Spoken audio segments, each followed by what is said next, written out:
There's our big male, right? He's looking in here like, what are you guys doing in here, and what's the camera for? Look at the size of this one. He's a little bit bigger than the girl. Oh, look how beautiful. Okay. She's a little muddy, though. Man, Jim, I got to ask you a question. Sure. Anytime you open that door, does that animal come in just automatically? Well, pretty much. He associates that door opening with usually there's some food in here for him or something positive. In this case, Deb's about to do a little training with him, and he knows there's always some good treats involved with that. Yeah. Good. Jim, you want to tell us before you get into this what exactly is going on? Well, this is the method of training we call target training, and basically he associates the targets that Deb has in her hand with positioning his body. We've conditioned him to do that so that when she positions the target in a particular place, he will position his body to touch the target, and then he gets an immediate food reward. She has a whistle that's used as a bridge. That's just a go-between between the behavior and the food reward. And that's a happy sound. That is a very happy sound right there, you bet. And everything that you're about to see, everything that he does, had to have been trained as a separate behavior. I mean, it may look quite simple. He's just leaning up against here, but you know, he normally wouldn't be doing that. Okay. What are you going to do? Well, I think we're going to give him a bath. He's been out playing in the mud this morning, so we will position him in several ways, both sides. We will actually stretch him out, and I think we'll probably get him head on and have him lower his head, go on his front knees, so I can just thoroughly hose every part of his body. All right. You go right ahead. We may just be quiet and watch. Okay.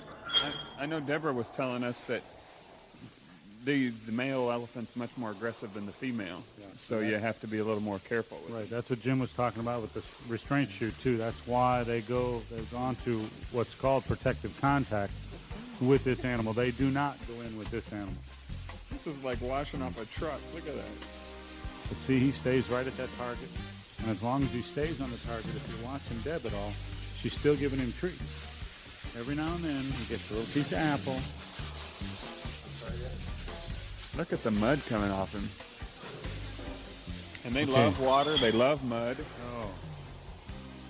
They live near the water most of the time. You know, they spend a lot of time in the water now. What Deb's going to try to do right now is, I think, if I hear her right, stretch him out or get him to lie down so that they can watch the top of his back. Wow. Now they can watch the top of his back. Look at that. That's fascinating. And he's getting some good treats, though. Well, animals love treats. You take care of them, they'll listen to you. And this is, you know, I mean, it's really standard training behavior. We've seen it in the bird show. We've seen it with marine animals. If the animals do what you ask them to do, you get good positive reinforcement in the form of a food reward, and they think it's a wonderful thing. You're not doing anything, obviously, Jim's certainly not doing anything that this elephant doesn't like. Right. He likes the water, and he likes the feel of being clean, and he'll get himself dirty again later on when he wants to, but this is a good thing for him right now. So he's enjoying the water, plus he's getting food. He'll sit here for a while. That's not a problem. It's interesting because Deb's communicating with the animal, and Jim and Deb are also communicating, so they'll know where they are at all the That's time. a good point to be made. With an animal like this, you want to make sure you've got that kind of communication. You were asking how easily they get up.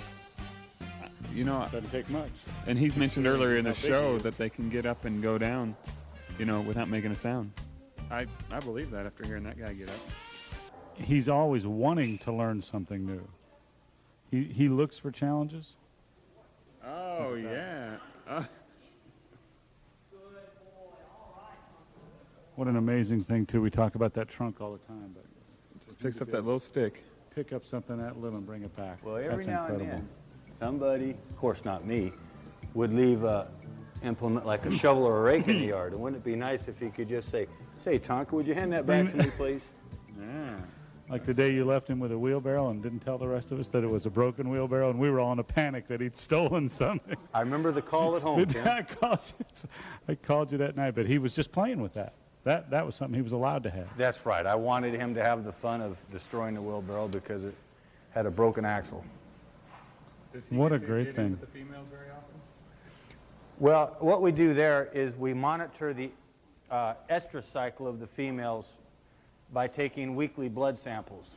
And their estrus cycle is about 16 weeks. And when we run the data on their progesterone levels, we will know the best time to time it. If you were to just leave him in there permanently with the females, two things could happen that are not good. One, he could get aggressive with them physically, and two, you might have a breeding occur that you were not aware of, and you would not have any reliable way of knowing when the conception took place. And we have to remember that this goes on for a while. Yeah. Yes, it does. Almost 2 years. 22 months. 22 is months the before the gestation. baby's born.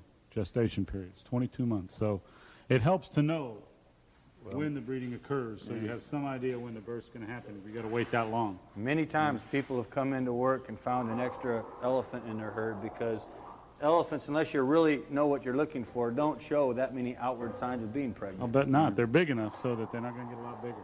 Great. It's amazing. Well, Jim, we sure appreciate it.